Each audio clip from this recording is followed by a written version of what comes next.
Any hopes and dreams that these two teams had of Six Nations glory have well and truly passed them by. But despite all that, the fans still demand performances, and it's with that Italy will host the French for this round 4 clash of the 2017 Six Nations. Hello everyone and welcome along to Cornflakes Rugby, a home of Rugby Challenge 3 and a Six Nations tournament. We're into almost what would be a dead rubber matchup.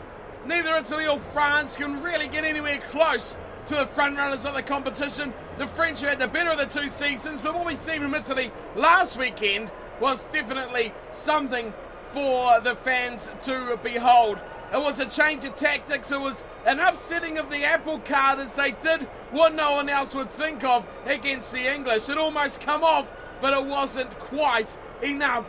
Though they should take great confidence in their performance and bring it into this match against the French. As for the French side, a few changes going into this match, and most notably in the back line. It is Vakatawa returning to the left wing and Nakatasi returning to the right. A change of fullback as well, with Bryce Doolan going into the number 15 jersey in the place of Scott Spedding. Other than that though, not many changes in the back line, a couple in the forward pack as well. But the French team looking for revenge, looking for a performance, and nothing short of a big win, and 5 points in the bank will be what they are after. This match should be exciting, but one team certainly could take it away, and that would be France if that was to happen. So the French team being the away side for today's matchup, playing in their away strip, which is the white and blue, as the Italians in the home strip playing in the full blue with the black shorts, and we are set to go. Ref blows the whistle underway. We are Italy against France. It is a must-win game for both these sides, but only pride at stake now at this late point of the season. Italy the first use of the ball, and quickly they're finding room for Varro, finding Kana, who's back in the side with some rare open ball chances. Is Vakatawa up to Pickamoles. Release. Dangerous runner is Louis Pickamoles. The French with the ball now and a chance to make something happen. And Sankoni going away to Bailey, gives him, pops it up. Nakatasi, he's the one in open spaces. He's a danger man, and he leaves Padovani for dust. And it's the first try of the game going to France, and Nakatasi with the opening try. That was so easy. Padovani was absolutely at sea, like we've seen 101 times this season. Absolutely blitzed off a step from the right foot, leaves him for dust, and away goes the winger for the first try of the match. Too easy there. He had the man on the outside, which was Fiku, waiting for the pass, and you got to say Padovani was waiting for that pass to go. And by the time he reacted, it was far too late.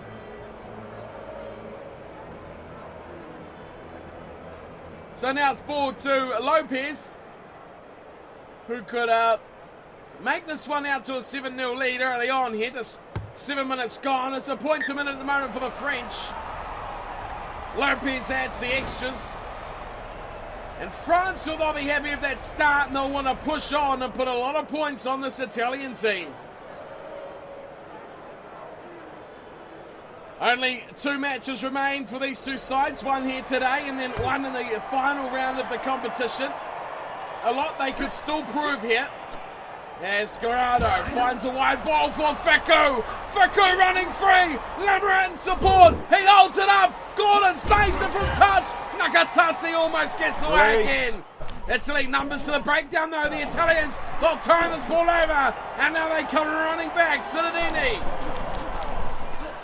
Taken by Siren, it goes back to Kana, and he hammers this in the wind as well. It rolls away from Bryce Doolan, who runs and counter-attacks, stabs. Away he goes from one. Does he have the speed to go the way? Looks to step another, and a third. He's got the power game going, but the pass is forward.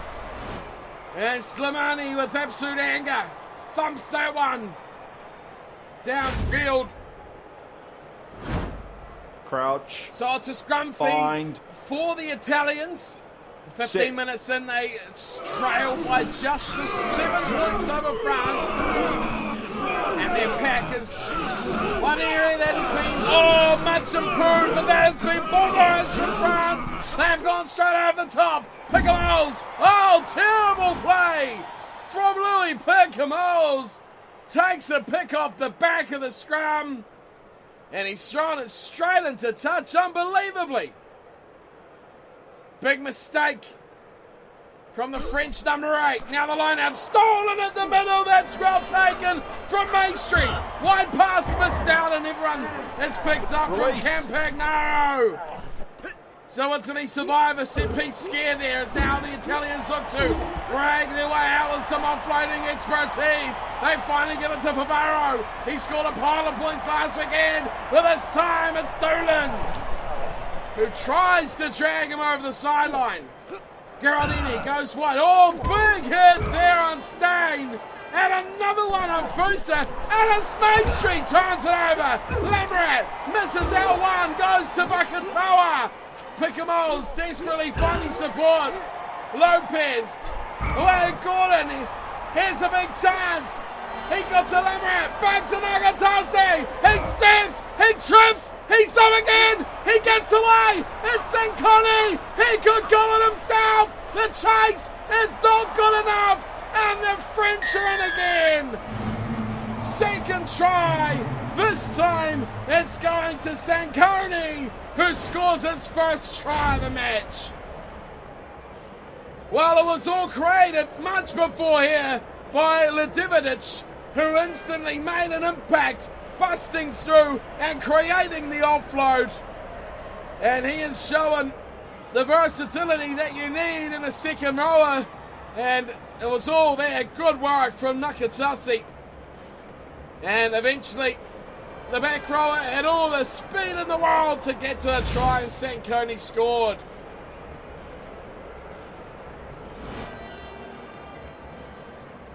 So it's Lopez who steps up once again to have another shot at another 2. It's 12-0 France over Italy. A bit of a slow patch there from the French. They won't be too pleased with that, but now they're back on the board. They have their second try, and it's converted from Lopez. And 14-0 the scoreline reads. The French over the Italians. We haven't seen much fight back from the Italians so far either.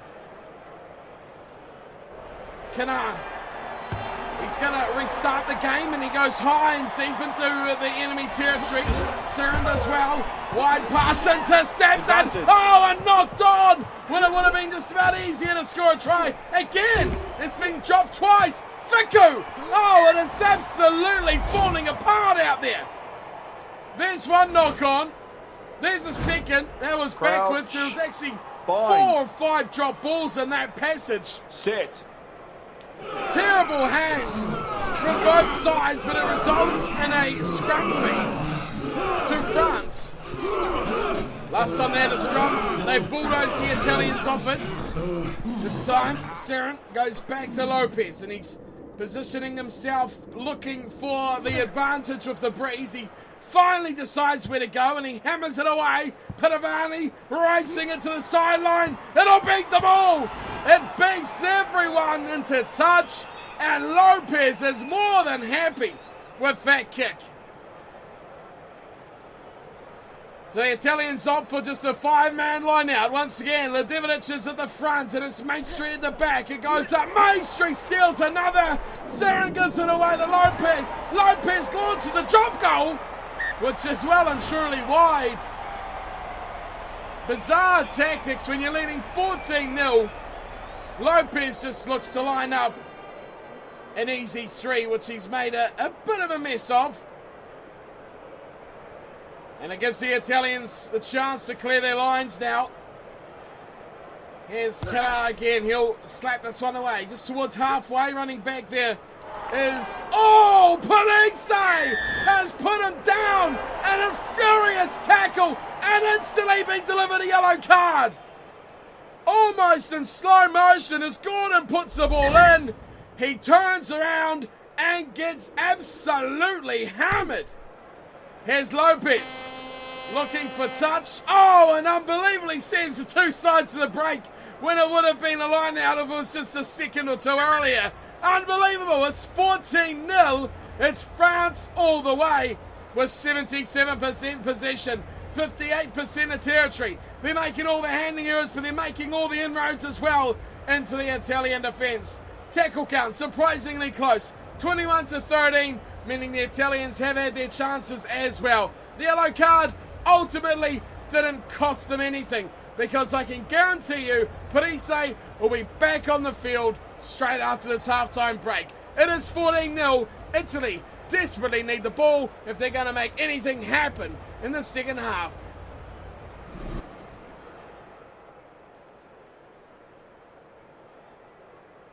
So it's back to halfway, Italy go. And they should be thankful. Yes, there's Parise to the left. Unbelievably how he's got back on the field. I don't understand it. But there's Lopez. Going to make them pay now. He goes wide to Lamoureux. He tried the offload, but thought better of it and put it back under the wing.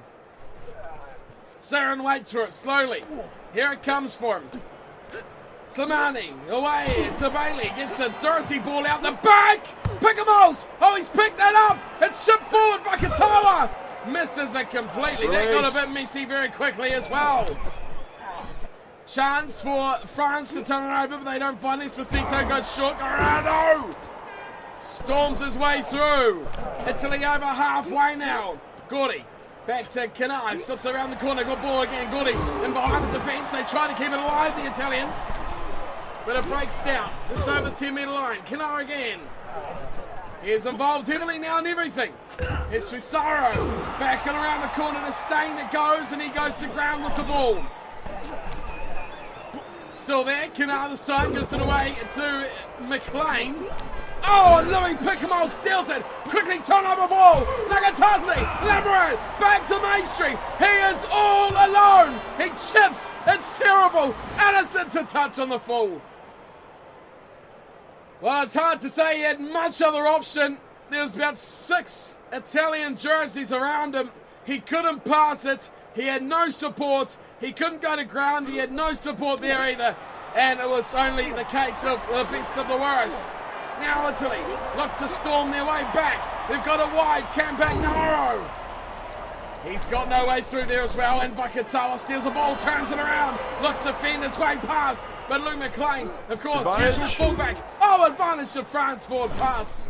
McLean, the fullback, naturally involved there, covering back and gets the turnover. But instantly after that, it's a forward pass, which gives the ball straight back to France. Set.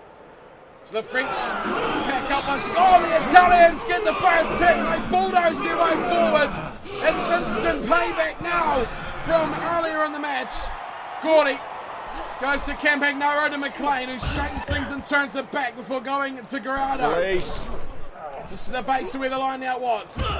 Now they turn it around again. Fending, Stain. Release. Still there for Canai. He slips it away left side. McLean again looking to do well. Campagnaro turns around the corner. This has been Shogwicks who finds numbers there. And McLean again. Still there, Italy. Fusa. Oh, that is a good run for Varro. But look at this from Pickamos. He's just hammered this upfield. It's missed in the back. What a terrible mistake. Vakatawa quickly all over him. It's reset now. Padavani, who's had a nightmare of a game back there. He's got his kick away just. And he does find touch nicely as well. Maybe he should be in the back line. Get McLean back there. It's another line now. This time the French have the put in. Ladividic has it at the front and he's put it down nicely. Sarin to Lopez. Lopez running. Lopez stepping. Great defence from Parise. Oh, and the Italians and their captain have launched forward. Here's Lavini. Release. Can't get through. Another run off the back from Fusa. This time it's Slimani that turns it over. Lamoureux is still on. Nagatase. He's the danger. He's the danger. And that is why he's in for another try. He leaves Padavani for once again a pile of dust on the floor. 19-0. That's how quickly France can strike. Lamourette did well. Questions of the forwardness of that pass, but once again, Padovani, he just cannot stay on his feet. He got to question what those boots are that he's wearing. It's like they're blocks of soap. The way he just slides out of control and face plants the dirt. Plenty of support there in white jerseys for France too. Ficou on the back of the hand. And Lamourette with the feed. And Lopez will look to make this just a little bit more comfortable now for the French.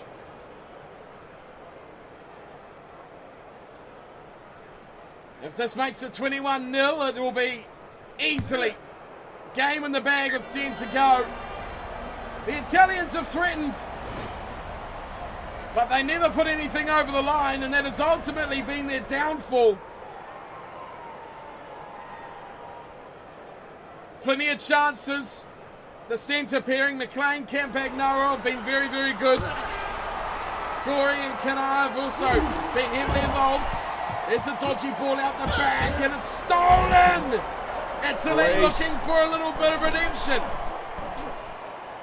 They're just outside the 22. Wide ball, and a real good chance now. It's there for Venditti, but he can't get away. Oh, the penalty for not releasing. Isolated as you can ever be. France get the penalty with 5 to go. And you'd imagine, wow, that is a real wobbler. It's a real wobbler that has not gone out. And back comes McLean. Plenty of numbers there with him. Cittadini takes it to ground after 2 offloads. Campagnaro back inside. Gordy gets another offload away, and it's there for Olivetti as well. Parise. It's had a little impact on the stretch. Great tackle there on Campagnaro. How that wasn't a turnover, I do not know. Favaro takes 2 with him. Release. Still Italy have it. Livetti, this time wide for Canard. He slips it outside, and then again they go to Campagnaro. Here is Canard again. There goes full time. What have the Italians got? Anything special to finish with? They'll hang on to the ball by a whisker. They let it go away too. Stang does well to get it away to Gherardini. Can he offload it? He does. Oh, what a tackle! What a tackle to finish it! Coming across the cover defence, and Esposito gets Esposito'd into the front row. What a tackle! Deposits the winger straight to the stands, and France come away with a comfortable but yet a bit inconsistent victory over the Italians. 21-0, expected but very questionable. You would have liked them to put 40 on the Italians to really prove a point, but they've failed to do so yet again. So the scorers for France, there was a 1 try to Sanconi and 2 tries to Nakatasi, picking up a double. He was impressive on the right wing. Lopez nailed all 3 conversions to give the French a 21-point buffer over the hapless and scoreless Italians. Well, you look at these stats at full time and you can see that the French only just nudged possession. They just nudged territory. They didn't really dominate the game in any way. The scrums were pretty even battle. The Italians let themselves down for a couple of poor penalties. And even so, the French almost made twice the amount of tackles, which is quite ridiculous. France happy to kick a lot more, which results in them getting the territory battle under their belt. But ultimately, it was all about 3 moments of brilliance, 2 of them from Nakatasi, who is an absolute danger, who can cut a game up with a whim on his right wing. The French do it unconvincingly as ever, but 21-0 is good enough for their second to last game in the Six Nations this year. They'll be hoping to go for bang, but their season ultimately over. No bonus point here today either, which will be a big shame for the French supporters. But that is my time done and dusted for today. A good win for France over the Italians, who after some promising signs last week have failed to back them up. They'll be looking to end on a high in their final match next weekend. But until then, I thank you all for watching. I hope you've enjoyed the Six Nations rugby. And I'll see you all for the big finale of round 4, which is Scotland and England. It's going to be a cracker. I hope to see you all around for that one. But until then, take care.